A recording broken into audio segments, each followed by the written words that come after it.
Well, recently Spider-Man Beyond the Spider-Verse producer Chris Miller gave us an update on the upcoming threequel, and why everybody's hard at work, wow does it sound like it's a long ways away. Let's take a couple minutes to break down what he said, and why we might be waiting for Beyond the Spider-Verse for a really long time. Now before we do that though, make sure you hit the like and subscribe button and ring that bell for all the updates. We do daily Marvel and DC videos, and we want to be your place for all the superhero and Spider-Man news, but we're going to bring it to you truthfully and transparently so you are in the know. Well, ever since Spider-Man Beyond the Spider-Verse lost its official release date earlier this year, well, many fans, myself included, have remained a bit anxious on how this story is going to end and when we'll finally get to see the film.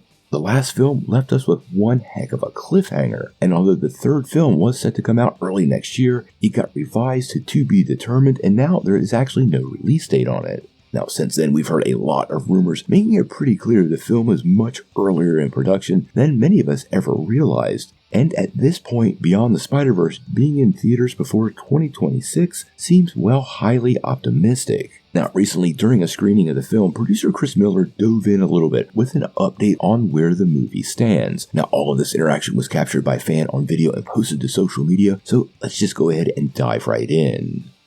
We're in production on it. I give it to Chris, the most responsible member of this. We're really excited about where the story is going, and I think it's a very satisfying conclusion to the trilogy.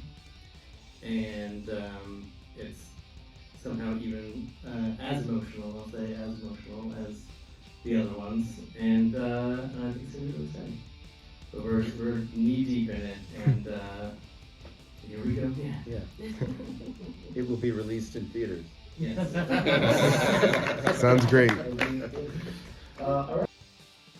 Now, basically, from what I can tell here, it sounds like to me they are indeed early in production, based on what Miller said in that interaction. It sounded to me this was a guy that was just remembering how hard the last time was, suggesting they were very, very early in the process, and we could be waiting much longer than fans are expecting. Now, one thing to keep in mind is there has been a VFX bottleneck for many companies, and animation is no exception to that. There is a lot of work to be done with this project, and they do groundbreaking animation, so none of it happens fast. So there's going to be no rush on getting this done. Now that they've made so much money, they're simply going to focus on getting it done right and not fast, and I feel like that means we're going to be waiting much, much longer. Now, obviously the 2024 date is no longer there, and we don't have an official one. I suspect we'll probably see the film in May or July of 2026. Nothing's official, but we're going to keep our eye on it because it's probably one of the most anticipated sequels headed our way.